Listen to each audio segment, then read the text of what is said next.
People tend to think that stem cells are this brand new phenomena that landed on Mother Earth in the last few years, when in reality, the first successful stem cell transplant took place in 1968 at the University of Minnesota.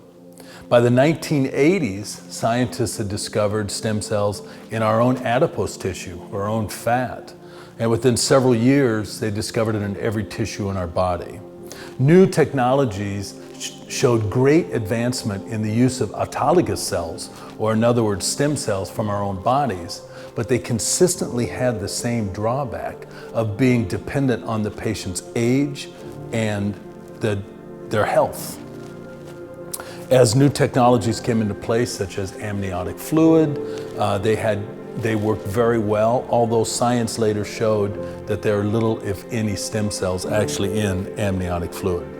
The newest and latest technology are stem cells derived from the umbilical cord of live, healthy birth babies. So in order to get in and talk about this, we need to make a few definitions on some things. So the classifications of stem cell transplants.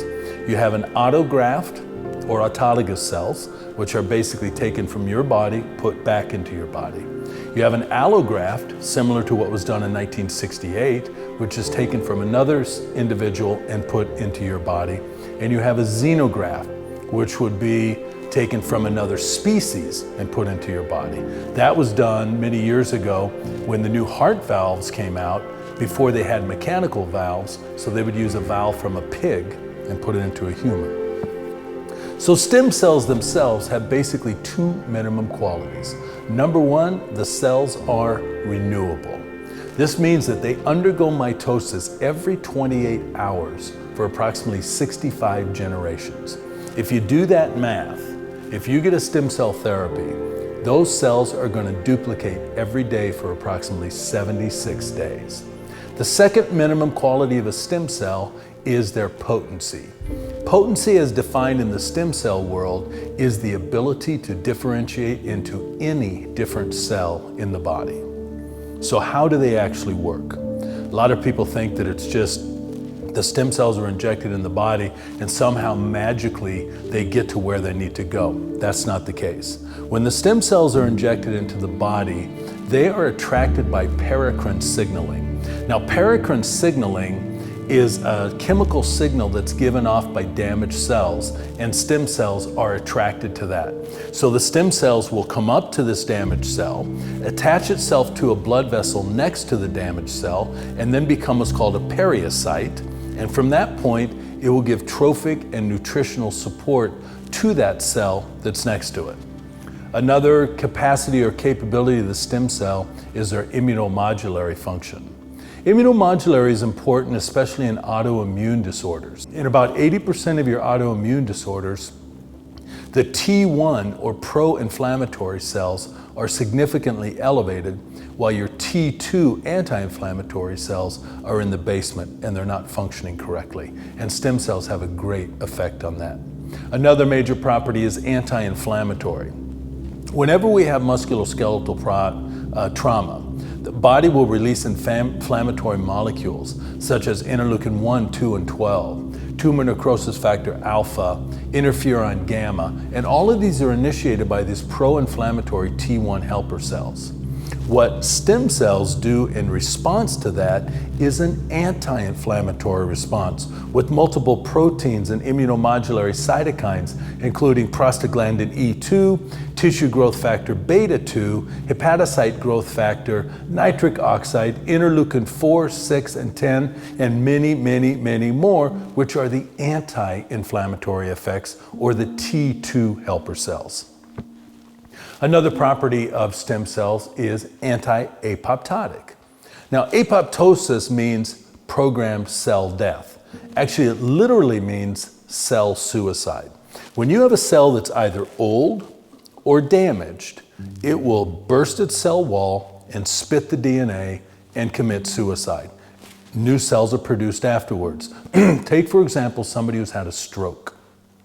There's a blood clot somewhere in a blood vessel in the brain. When that clot happens, all that tissue around that blood clot is not getting oxygen, so it becomes hypoxic. If you were to have stem cells in that area Within a reasonable time around that, these stem cells would then come to that area through paracrine signaling, attach itself to a blood vessel, give that cell trophic cytokine and growth factor support, and put it back to its natural state so that that cell did not have to die and undergo apoptosis. So that's an example of an anti-apoptotic property of stem cells. Another major function which is under a lot of research right now is its antimicrobial effects. Stem cells have a native immune defense against microbial infections caused by multiple polypeptides. They think the active ingredient that really works the most in stem cells is a polypeptide known as LL37. There are currently many studies going on right now for acute and chronic infections, and as a note, they're also very effective against protozoa, which would be very important in Lyme disease. Now, the next question that has to come to mind is safety. Are these cells safe? Well, probably the godfather of stem cell therapy in the United States would be Dr. Arnold Kaplan from Case Western Reserve University, and here's what he says. Mesenchymal stem cells produce huge quantities of biomolecules, some of which are immunosuppressive. Mesenchymal stem cells put up a curtain of molecules around themselves that allows these donor cells to go virtually unnoticed into the body. They are considered immune privileged. While the body will naturally release such things as tumor necrosis factor alpha, which we talked about with the T1 cells, interferon gamma, interleukin 2, and all of those things from the T2s, the stem cells will release the adverse, which is the interleukin 4 and 10, coming from the T2 helper cells, making them virtually invisible to the body, and that's why they are termed as immune privileged. So there are many advantages associated with using allogeneic stem cells or stem cells derived from the umbilical cord of a live, healthy birth baby. Number one, anybody can be treated, no matter your age, no matter your health, no matter your physical condition, because these cells are immune privileged. There is no HLA matching necessary. When the stem cell is removed from the blood, you lose all of those HLA properties. Number two, they have the best anti-inflammatory activity known. Also, they have immense immune modulatory capacity, and they have the ability to stimulate regeneration. They can also be administered multiple times in very consistent uniform doses at high cell counts. And this is really important because research is now showing that there are some guidelines for the numbers of cells that have to be put into a body in order to help treat any particular condition. In the very beginning of stem cell therapy, the question was always safety, safety, safety. That subject has now become passé because it has a very long track record of safety. The question now in stem cell therapy is dosing, frequency, and the mode of transmission. By mode, I mean, do you put it intravenous? Do you put it directly intra-articular into the joint? Or do you possibly put it in the intrathecal space in the spine? Other advantages. They contain a huge supply of mesenchymal stem cells. Mesenchyme basically means tissue. So a mesenchymal stem cell is a stem cell that has the ability to create tissue. Another advantage is there's no need to collect stem cells through invasive procedures, such as a liposuction or a bone marrow aspirate. These are basically off the shelf and ready to go.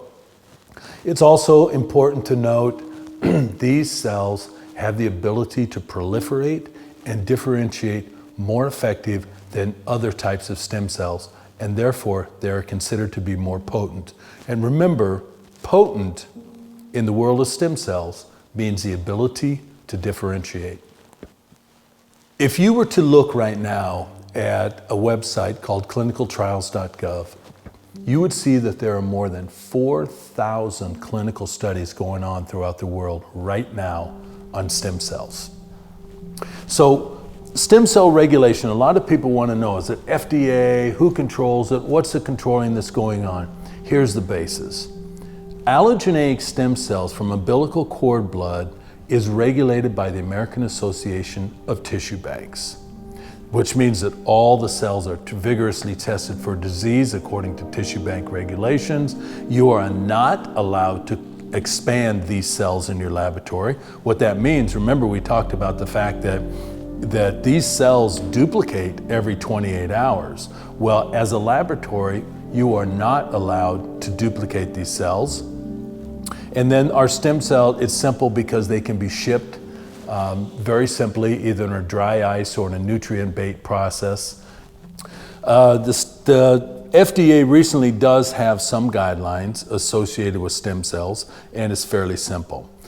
Most importantly, a stem cell can only be used for a homologous function in the body. That simply means that a stem cell can only be used for a function that it normally performs inside a body. We're talking about regrowth of tissue, bone, cartilage, blood vessels, nerve, and complete cellular regeneration.